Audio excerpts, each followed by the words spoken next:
এজন অসম পবিত্ৰ বিধানসভাৰ বিধায়ক এইটো মূৰত অকণ মালটো থাকিব লাগে। বিধানসভাৰ পৰা অখিল গগৈ খেদা হৈছে আৰু বিৰোধী যিটো ঐক্য মঞ্চ তাৰ পৰাও তেওঁ এক প্ৰকাৰে খেদা খাইছে। অহাবাৰ শিৱসাগৰ সমষ্টিৰ পৰাও খেদা খাব। অৰ্থাৎ ক'ৰবাত অখিল গগৈ মূৰত ধৰিছে যেন লাগিছে। ৰাজনীতিৰ নিচা হওক বা কিবা ডাঙৰ আৰু ডাঙৰ নেতা হোৱা কিবা সপোন এয়া চাগে মূৰত ধৰিছে যেন লাগিছে। আৰু তেওঁ য'তেই আছে য'তেই থাকিব সদায় মহাকণ্ডলৈ লগাব। শেহতীয়াকৈ বিৰোধীৰ যিটো বৈঠক হৈছিল তাতো মহাকণ্ড লগোৱা মানুহজন অখিল গগৈ। ৰাজনীতি কৰিলে বুলি এনে ফটুৱা কথা কোনোবাই যে ক'ব পাৰে, এইটো এটা হাস্যকৰ বিষয় হৈ পৰিছে। আৰু এই ফটুৱা কথা কেইদিনমানৰ আগত অখিল গগৈ যি মন্তব্য আগবঢ়ালে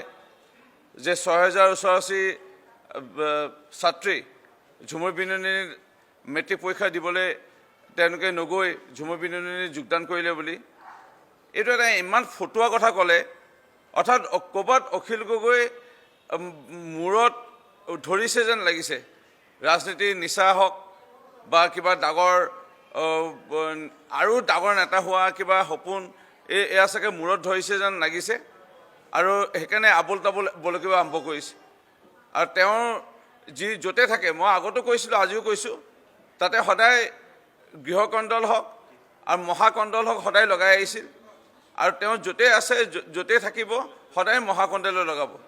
শেহতীয়াকৈ বিৰোধীৰ যিটো বৈঠক হৈছিল তাতো মহাকণ্ডল লগোৱা মানুহজন অখিল গগৈ। আৰু বিধানসভাটো এতিয়া মহাকণ্ডল লগাই থব বিচাৰে। সদায় আজি আহি কোনো কথা বতৰা নাই,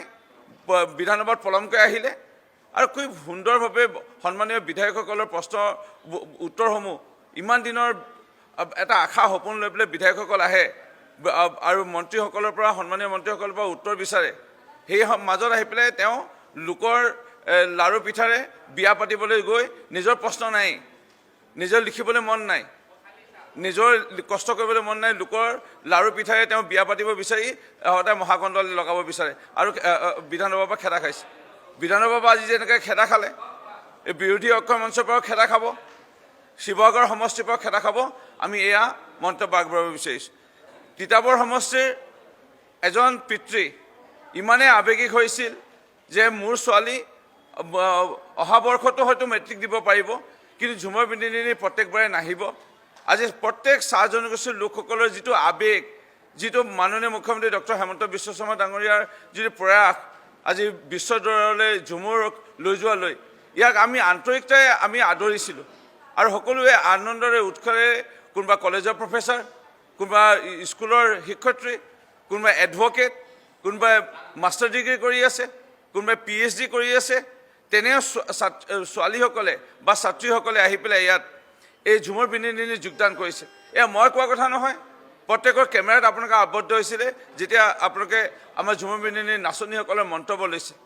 ইমানেই আন্তৰিকতা আমাৰ এই ঝুমুৰ বিননিক লৈ পেলাই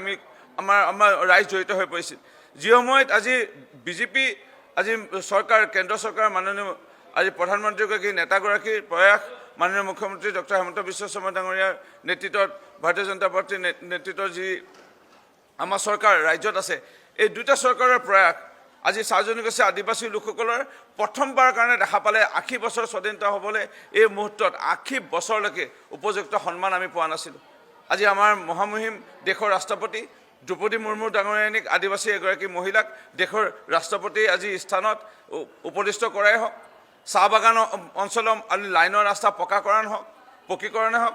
আজি চাহ জনগোষ্ঠীৰ লোকসকলৰ আজি অসম নাগালেণ্ড, অসম মেঘালয়, অসম অৰুণাচল দুৰ্গম অঞ্চলত আজি হাইস্কুল নিৰ্মাণ কৰা হওক, আজি কলেজ নিৰ্মাণ কৰাই হওক, আজি চাহ জনগোষ্ঠীৰ লোকসকলে পোনপ্ৰথমবাৰৰ বাবে এই অসমত আজি ঘাম পেলাই এই মাটিত আজি চাহ উৎপাদন কৰি হওক, তেল শোধনাগাৰ, ৰেল লাইন, ডাঙৰ ডাঙৰ ৰাষ্ট্ৰীয় ঘাইপথ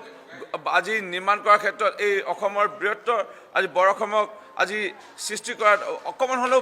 আজি কিঞ্চিত বৰঙণি আগবঢ়াইছে এই চাহ জনগোষ্ঠী আদিবাসী লোকসকলে অসমত যিটো অৱদান। কিন্তু পোনপ্ৰথমৰ বাবে APSCত যেতিয়া আজি এটকাও নোহোৱাকৈ চাকৰি দিয়া ব্যৱস্থা গ্ৰহণ কৰিলে, আজি সমগ্ৰ অসমৰ লগতে মোৰ মৰিনী সমষ্টি, মাচি তপনাই হওক,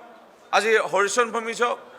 মাচি তপনৰ 2021 চনত হৰিচৰণ ভূমি 2022 চনত আজি APSC নিযুক্তি লাভ কৰিলে আজি প্ৰকৃতাৰ্থত ভাৰতীয় জনতা পাৰ্টিৰ নেতৃত্বত এই চৰকাৰখনৰ কেন্দ্ৰ বা ৰাজ্য চৰকাৰৰ দিনত হাইস্কুল নিৰ্মাণ কৰা কলেজ নিৰ্মাণ কৰা ঝুমুৰ বিনোদিনী মজুৰি বৃদ্ধি আজি চাহ জনগোষ্ঠীৰ লোকসকলৰ এটাই জাতীয় উৎসৱ কৰম উৎসৱ এই কৰম উৎসৱক আজি চৰকাৰৰ তৰফৰ পৰা যি দৰমহা সহিতে বন্ধ দিয়া ব্যৱস্থা গ্ৰহণ কৰিলে আচ্ছা হওক আশা হওক চাইকেল লৈ পথ অৱৰোধ কৰি আজি ৰাস্তাৰে আজি ধৰ্ণা প্ৰতিবাদ কিমান কৰিলে যে এদিনৰ আমাৰ যি জাতীয় উৎসৱ কৰম উৎসৱটো আমাক বন্ধ দিব লাগে সেই বন্ধ এই বিজেপি চৰকাৰে দিলে আজি কৰম উৎসৱৰ বন্ধ আজি স্কুল কলেজ আজি মহামহিম ৰাষ্ট্ৰপতি দ্ৰৌপদী মুৰ্মু ডাঙৰীয়ানীক ৰাষ্ট্ৰপতি প্ৰদান কৰাই হওক চাহ জনগোষ্ঠী আদিবাসী লোকসকলৰ আজি ভাৰতীয় জনতা পাৰ্টীৰ চৰকাৰখনে যেনে আজি সেৱা আগবঢ়ালে আজি ৰাইজ আজি বিজেপি দলৰ চৰকাৰৰ প্ৰতি আকৃষ্ট হোৱা এই দেখা পায় আজি মই আকৌ কৈছোঁ এই মহাকণ্ডল লগোৱা এই অখিল গগৈ এই আবুল তাবুল বলকাৰ লৈ আমি ধিক্কাৰ দিছোঁ আৰু মোৰ বিশ্বাস ভৱিষ্যতৰ দিনা চাহ জনগোষ্ঠীৰ লোকসকলক এই মন্তব্যই তেওঁ অপমান কৰাই নহওক চাহ জনগোষ্ঠী আদিবাসী লোকসকলক অপদস্থ কৰিছে কোনো চাহ বাগান আৰু আদিবাসী অঞ্চলত এই অখিল গগৈ নামৰ এই প্ৰাণীজনক সোমাব দিব নালাগে এই একেবাৰে বৰ্জন কৰিব লাগে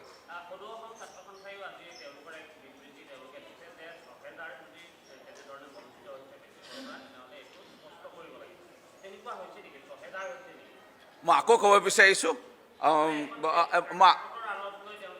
ক'ব বিচাৰিছোঁ মই এজন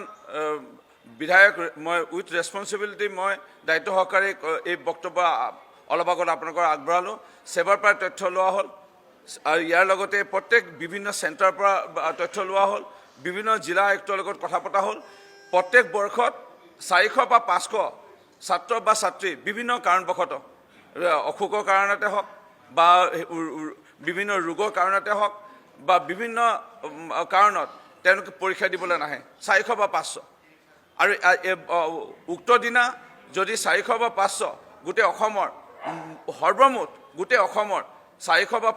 500 ওচৰচে ছাত্ৰ ছাত্ৰী অহা নাই তে 6000 সংখ্যাটো ক'ত পালে এইটো গোটেই অসমৰ তাকো চাহ জনগোষ্ঠী নহয় ইয়াৰ বিভিন্ন জাতি জনগোষ্ঠী যি আছে গোটেই অসমৰ আৰু তেনেস্থলত এই 6000 যিটো এইটোতো মই আকৌ কৈছোঁ নহয় এটা ফাল্টু ফটুৱা কথা এটা এজন অসম পবিত্ৰ বিধানসভাৰ বিধায়ক এইটো মূৰত অকণ মালটো থাকিব লাগে 6000 ছাত্ৰী ইয়াত আহিব আৰু দেউতাক মাকে পৰীক্ষা দিবলৈ নিদি ইয়াত পঠিয়াব তিতাবৰৰ এজন পিতৃ তেওঁ